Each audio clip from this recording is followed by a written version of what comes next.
saudara-saudara yang diberkati oleh Tuhan.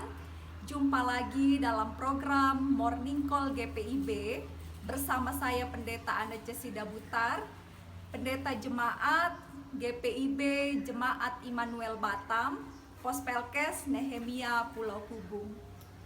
Sebelum kita memulai segala aktivitas kita pada hari ini, marilah kita mendasarinya pada kebenaran firman Tuhan. Sebab itu, mari kita memohon bimbingan Roh Kudus, kita berdoa.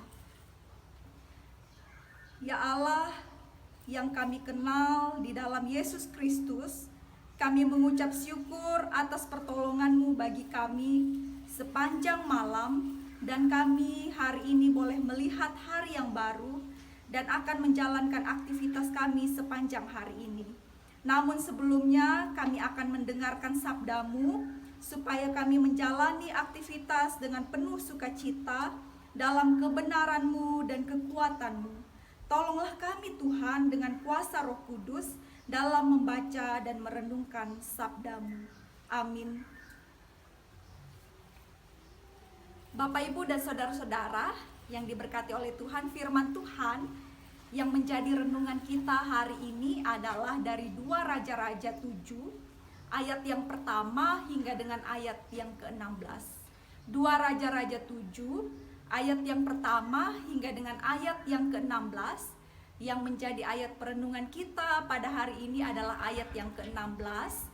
Kita akan membaca firman Tuhan dan saya akan membacakannya bagi kita semua.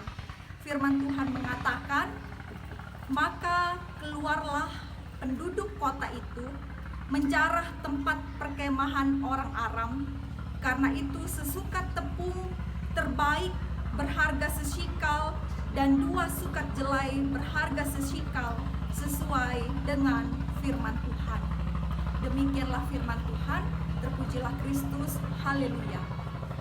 Nah, Bapak, Ibu, dan saudara-saudara yang diberkati oleh Tuhan Yesus Kristus, ketika Aram mengepung Israel, Aram memutuskan suplai makanan yang mengakibatkan kelaparan, kematian, mengancam semua orang, baik orang kaya maupun orang yang miskin.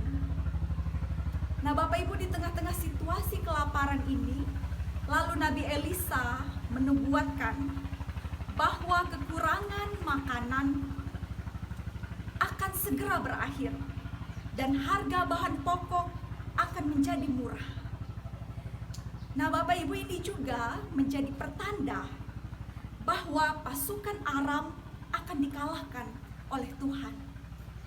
Nah, ketika Nabi Elisa menubuatkan hal ini, ajudan Raja Yoram merendahkan perkataan dari firman Tuhan ini.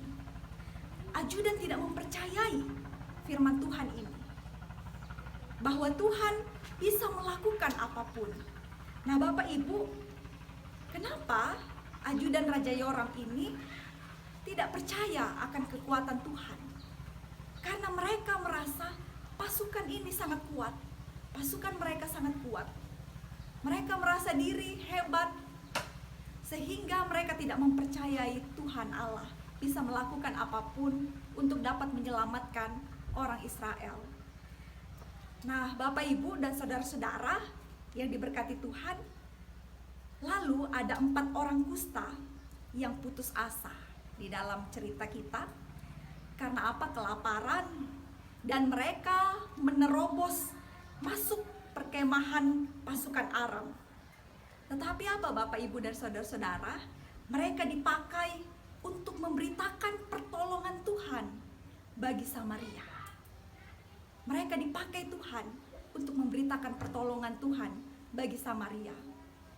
Bahwa Allah telah mengacaukan pasukan Aram pada saat itu.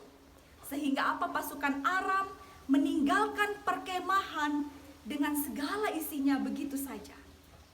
Nah, Bapak, Ibu, di sini kita melihat bahwa Allah berkuasa dan membela untuk menyelamatkan umat manusia yang kesusahan.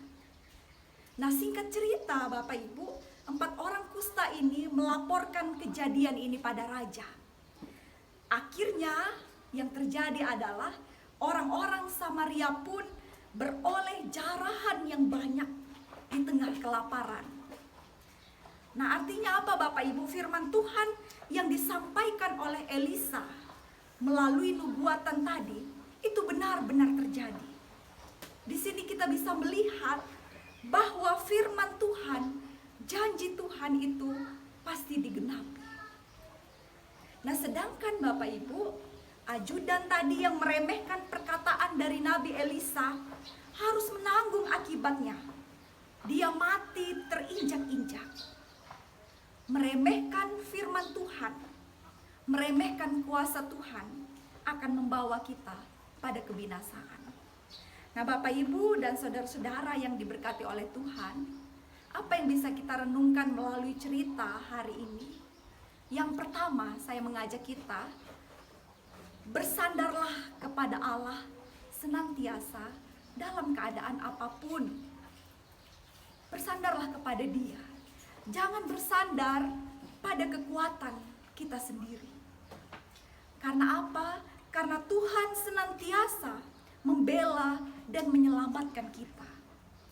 Dia akan menunjukkan jalan keluar atas setiap pergumulan hidup yang dialami oleh umat. Dia yang berkuasa atas kehidupan kita. Sebab itu bersandarlah pada Allah senantiasa, apapun yang kita alami. Lalu selanjutnya, apa yang difirmankan Tuhan akan digenapi bagi kehidupan kita. Karenanya teruslah berpengharapan dalam hidup ini. Karena kita percaya firman Tuhan akan digenapi. Yang terakhir Bapak Ibu dan saudara-saudara, firman Tuhan hari ini mengajak kita merenungkan, hiduplah pada kebenaran firman Tuhan. Karena itu akan membawa kita pada sebuah kehidupan.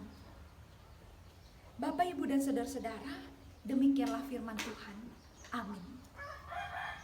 Mari kita berdoa untuk mengakhiri renungan kita pada hari ini.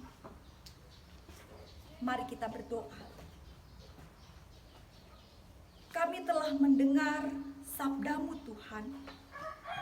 Tolonglah kami dengan kuasa Roh Kudus, sehingga kami dimampukan menjadi pelaku setia dari kebenaran firman-Mu dalam hidup sehari-hari.